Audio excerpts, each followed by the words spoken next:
좋아요. 자, 현대사회 기업들은 새로운 내부 조직을 만들거나 다른 기업과 합병하는 등의 방식을 통해 죄송해요. 기업의 규모를 변화시키기도 한다. 신제도학파에서는 기업들의 이러한 규모 변화를 거래 비용이라는 개념으로 설명하는데 이를 거래 비용 이론이라고 한다. 거래 비용 이론에서 말하는 거래 비용이란 재화를 생산하는 데 드는 생산 비용을 제외한, 자, 여러분 형광펜 들고 밑줄 한 번만 쳐볼게요. 자, 거래 비용 이론에서 말하는 거래 비용이란 재화를 생산하는 데 드는 생산 비용을 제외한 경제 주체들이 재화를 거래하는 과정에서 발생하는 모든 비용을 말한다. 즉, 경제 주체가 거래 의사와 능력을 가진 상대방을 탐색하는 과정, 가격이나 교환 조건을 상대방과 협상하여 계약을 하는 과정, 또 계약 후에 그거를 잘하고 이행을 할 것이냐 말 것이냐, 계약 이행 여부를 확인하고 강제하는 과정 등에서 발생하는 비용을 거래 비용이라고 한대요. 자, 거래 비용 이론에서는 기업은 시장에서 재화를 거래할 때 발생하는 거래 비용이 시장 거래 비용을 줄이기 위해 재화를 자체적으로 생산하는 것에 대해 고려하게 된다고 보았다. 자, 여러분 생각을 해보세요. 만약에 선생님이 사업을 한다고 칠게요. 자, 선생님이 사업을 하는데 내부적으로 이제 3명이서 일을 한다고 치자. 선생님은 이제 이런 강의를 하고, 한 명의 친구는 이제 영상 편집이나 일러스트 디자인을 하고, 다른 한 명은 뭐 컴퓨터 서버를 한다고 칠게요. 그렇게 셋이서 사업을 하는데 만약에 이런 3명이서 사업을 하는 게 잘 안 돼, 뭔가 좀 막혀 있어. 그러면 외부의 전문가를 끌어온단 말이야. 자, 그러면은 시장에 나가는 거야. 내가 같이 일을 해줄 수 있고 우리와 함께 거래를 할 수 있는 시장에 나가서 거래를 하는 건데, 이거를 시장 거래 비용이라고 합니다. 근데 생각해보니까 비용이 그것도 좀 많이 드네? 오반데? 싶으면은 이제 자체적으로 우리끼리 알아서 한번 해보자 라고 고려를 하게 된다고 본대요. 자, 이런 상황에서 기업이 새롭게 내부 조직을 만들거나 우리 조직 내에 뭐 새로운 친구를 한 명 더 데려와, 친구의 친구를 데려오는 거지. 그렇게 해서 내부 조직을 만들거나 아니면 다른 기업, 우리랑 약간 비슷한 규모의 그런 회사들을 만나서 저희 이런 거 하는데 같이 한번 해보실래요? 뭐 그렇게 할래요? 하고 합병. 사실 합병은 흡수가 많거든요. 그래서 우리가 조금 더 크다면 그쪽을 흡수하는 거고, 우리가 작다면 그쪽이 흡수가 되는 거겠죠? 근데 여기는 흡수가 하는 거네요. 내부 조직을 흡수하는 등의 방법을 통해 거래를 내부화하면, 내부에서 모든 것을 다 처리할 수 있도록 하면 기업의 조직 내에서도 거래가 일어나게 된대요. 자, 그 결과 거래 비용이 발생하게 되고, 이를 조직 내 거래 비용이라고 한다. 여기 보면은 차이점이 2개가 나와 있지. 하나는 밖에서 하는 거, 밖에서 하는, 외부에서 하는 시장 거래 비용이랑, 또 내부에서 하는 조직 내 거래 비용이 있어요. 조직 내에서도 일을 할 때는 당연히 돈이 많이 들 거 아니야. 뭐 이것저것 주고받고 뭔가를 만들어 하는 과정은 다 돈이란 말이야. 그 과정에서 들어가는 돈이 조직 내 거래 비용이라고 하는데, 굳이 이거를 더 하는 이유는 시장 거래 비용보다 더 싸기 때문입니다. 이때 시장 거래 비용과 조직 내 거래 비용을 다 합쳐, 이걸 다 합쳐 뭔가를 하는데 들어가는 비용을 다 합치는 것을 총거래 비용이라고 하며, 기업은 총거래 비용을 고려해서 기업의 규모를 결정하게 된다. 이거 중요합니다. 자, 이때 시장 거래 비용과 조직 내 거래 비용을 합친 것을 총 거래 비용이라고 하며, 기업은 총 거래 비용을 고려하여 기업의 규모를 결정하게 된다. 예를 들어 에다가 세모 표시 한번 해볼까요?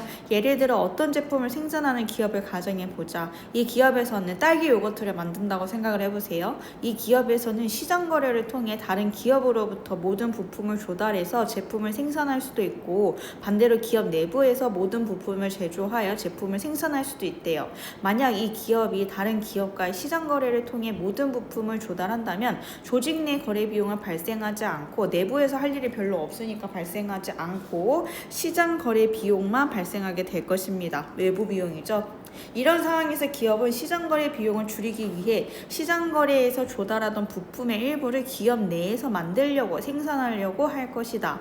이렇게 기업이 부품을 자체 생산하여 내부 거래를 증가시키면 외부적인 비용인 시장 거래 비용은 감소하지만 조직 내 거래 비용은 증가하게 된다. 우리가 예산을 짜놓고서 뭔가를 하잖아. 100만 원이 있다고 쳐. 100만 원이 있다고 쳐. 근데 이거를 어디다 쓸 거냐가 중요하거든. 너무 시장으로 나가는 돈이 많아. 그러면은 당연히 얘를 내부에서 더 좀 아껴보자, 내부에서 돈이 돌게끔 하자 하면은 외부는 당연히 줄어들고 내부는 늘어나겠죠. 반대로 내부에서는 조금 오반데 우리 뭐 시간도 없고 힘도 없는데 외부로 외주 돌리자 하면은 외부로 나가는 돈은 많아지고 내부에 들어가는 돈은 줄어드는 거. 그 얘기하는 겁니다. 되게 쉬워요. 그냥 글만 복잡해 보일 뿐이지 내용 자체는 쉬우니까 겁먹지 않으셨으면 좋겠어요. 이때 기업은 총 거래 비용, 아까 전에 총 거래 비용 뭐라고 했어? 시장이랑 조직 내 거래 비용이랑 다 합치는 거잖아. 그게 최소가 되는 지점까지 내부 조직의 규모를 확대해. 최대한 내부 내에서 뭔가를 다 한다는 거야. 내부에서 뭔가를 다 한다는 거야.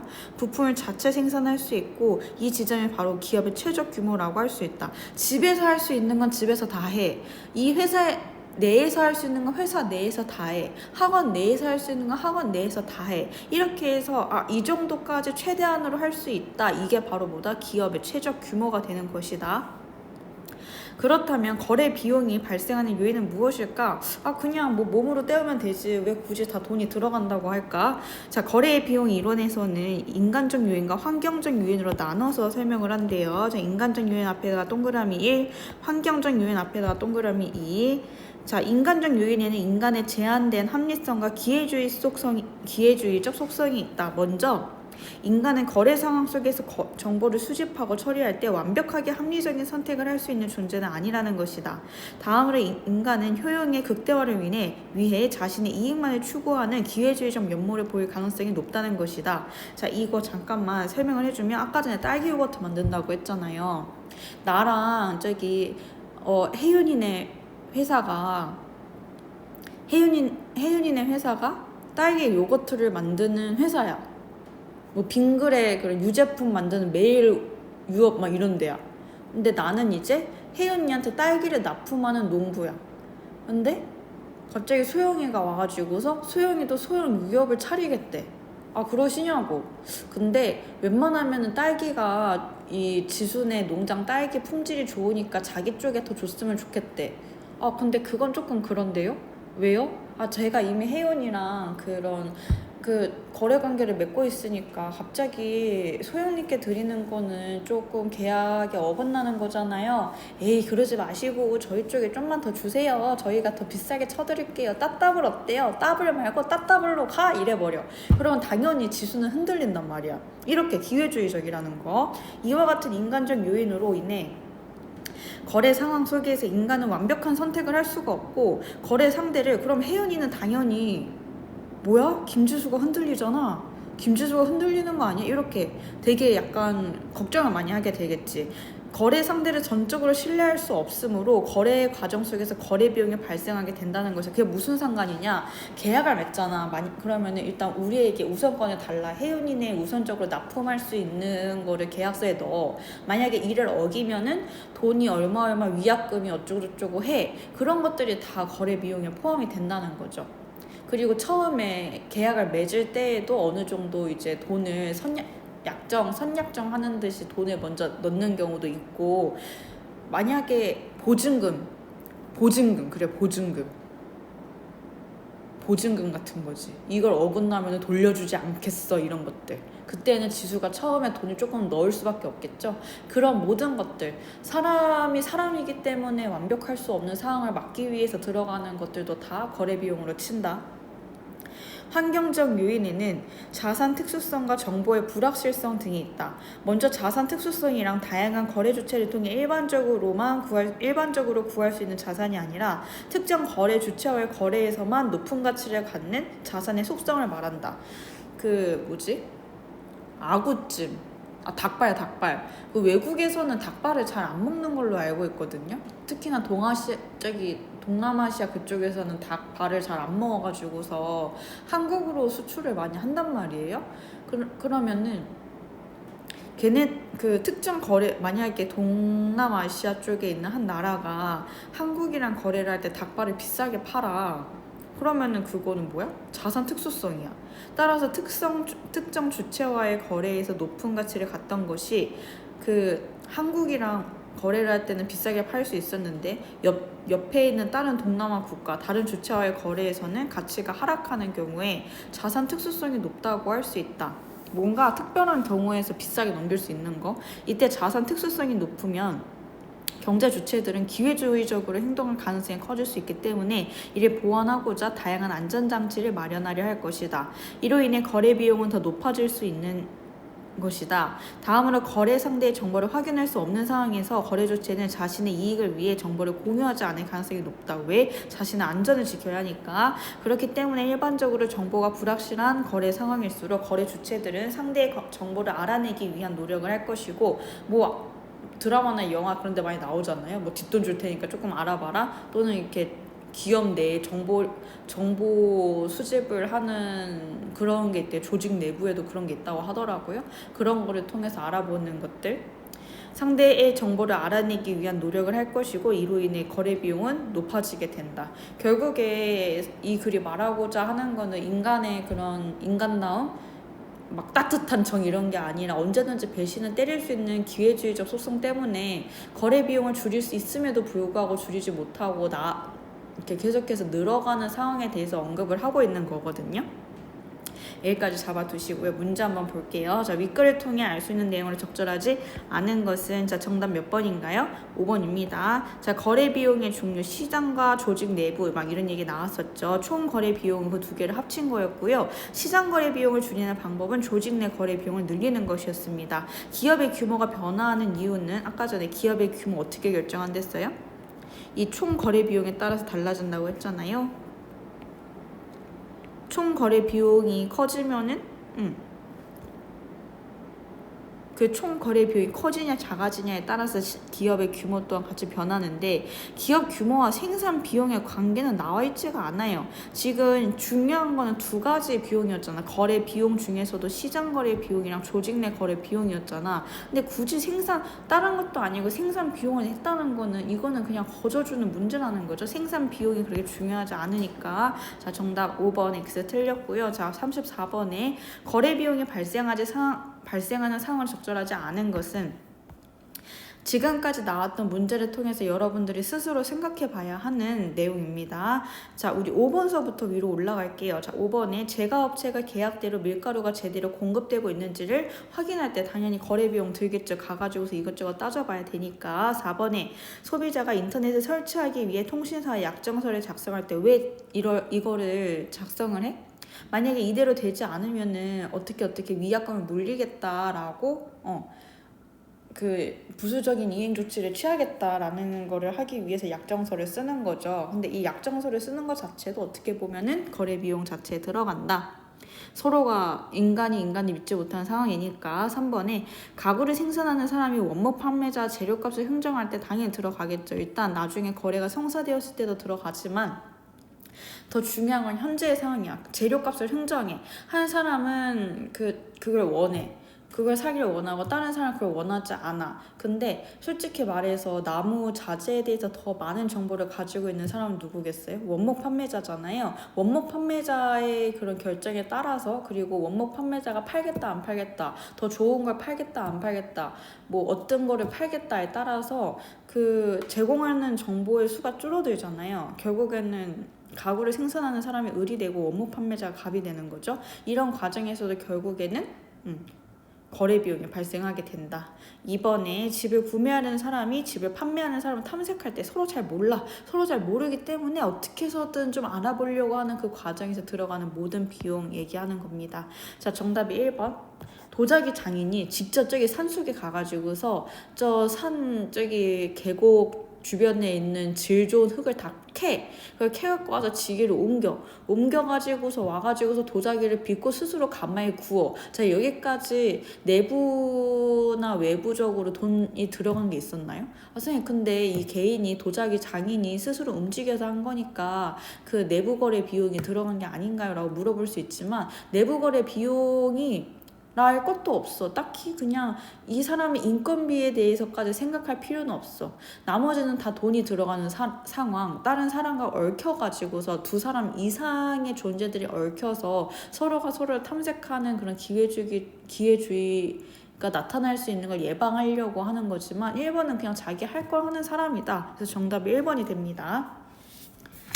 자, 35번에 A를 바탕으로 보기를 이해한 내용으로 적절하지 않은 것은, 자, 현관펜 드시고요. 자, 다 밑줄 쳐볼게요. A, D 총거래 비용, 시장 거래 비용, 외부 비용이죠. 조직 내 거래 비용입니다. 자, 근데 이거 내가 지금까지 하나, 둘, 세 개 현관펜 친 건 돈과 관련된 거지. 근데 아래에 있는 요거. 자, 여기를 중심으로 이쪽으로 갈수록 외부 거래, 시장 거래가 많다는 거고, 이쪽으로 갈수록 내부 거래가 많다는 거거든요. 자, 그럼 적절하지 않은 것, 일단 정답 4번이에요. 4번부터 볼게요. 총 거래 비용이 2에서 최소가 된다면 이 지점이 기업의 최적 규모라고 할 수 있겠군? 총 거래 비용이 2에서 최소가 된다면, 얘들 아까 전에 최적 규모가 결정하는 거는 총 거래 비용이 최소가 되는 지점까지 내부 조직의 규모를 확대하여 부품을 자체 생산할 수 있고, 이 지점이 바로 기업의 최적 규모라고 할 수 있다라고 나왔잖아요.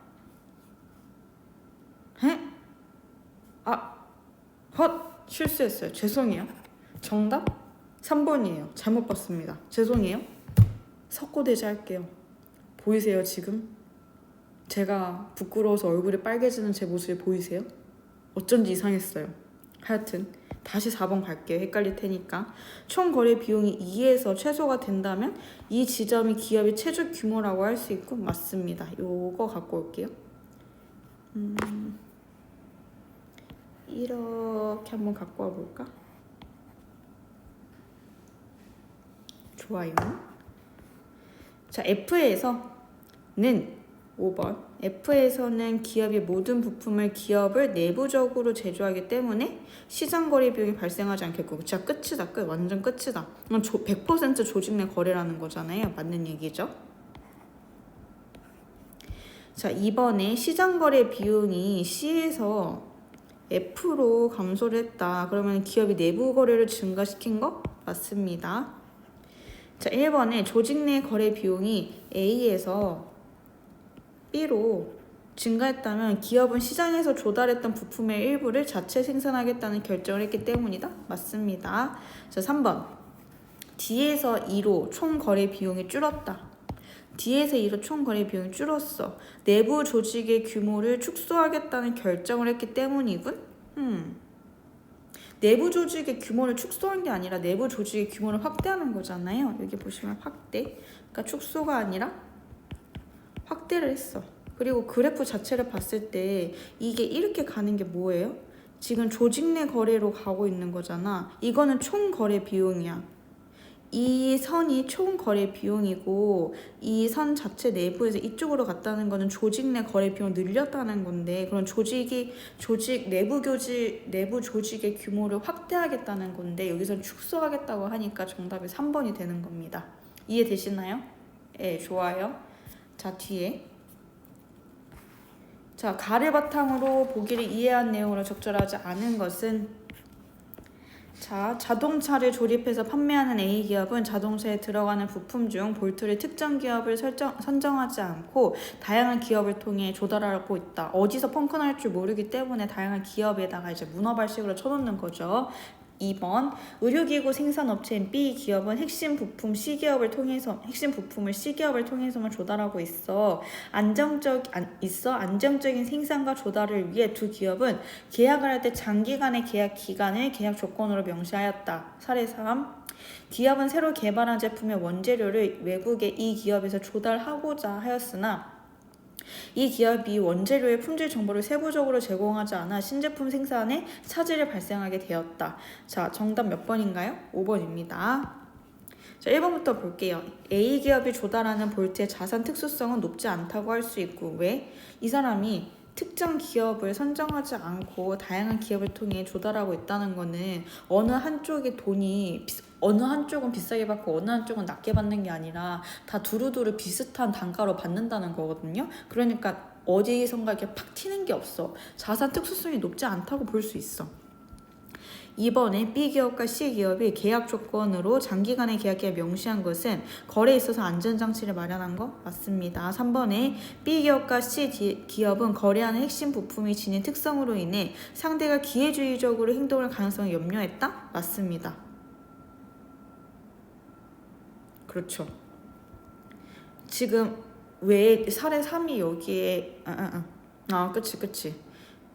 예, 사례 2까지만 죄송해요. 자, 4번에 D기업과 이 기업 간의 거래에서는 정보의 불확실성으로 인해 거래 비용이 높아질 가능성이 있겠군? 맞아요. 자, 5번. 이 기업이 원재료의 품질 정보를 세부적으로 제공하지 않은 것은 D기업을 탐색하는 과정에서 완벽하게 합리적인 선택을 하지 못했기 때문이죠. 아까 전에 얘기한 게 그 굉장히 비합리적이라고 했잖아요. 그리고 일단 상대방을 믿지 못해. 결정 자체를 내리지 못했어. 상대방의 정보를 그러니까 서로가 서로를 약간 확인할 수 없어. 뭐라고 해야 되나 이게? 그냥 제공을 안 한 거야. 자기들의 몸값을 높이기 위해서. 이해하셨나요? 중국이 그 화장품에 들어가는 히토류인가? 그게 나는 데가 이제 중국이 거의 유일하단 말이에요. 그래서 거기서 제공을 잘 해줘야 돼. 거기는 제공을 잘 해줘야 되는데 얼마라고 딱 말을 안 하고서 누가 자기한테 더 딜을 넣기를 바라고 있는 거야. 누군가 자기한테 더 높게 딜을 하면 거기다 팔라고. 그러니까 제대로 된 단가를 알려주지 않고 약간 자신만의 경매를 한다는 느낌으로 그러고 있는 거죠. 그렇기 때문에 합리적인 선택을 하였다기보다는 그냥 간해보고 있는 상태다. 이렇게 이해하시면 되겠습니다. 자, 기업과 미음 보시면요. 정답은 1번이고요. 적절하지 않은 것은 둘 이상의 일을 한꺼번에 행함은 이거는 병행을 의미하고요. 바르게 바꾸려면 이 행은 실제로 행함 이렇게 해야 돼요. 실제로 행함. 자, 여기까지 일단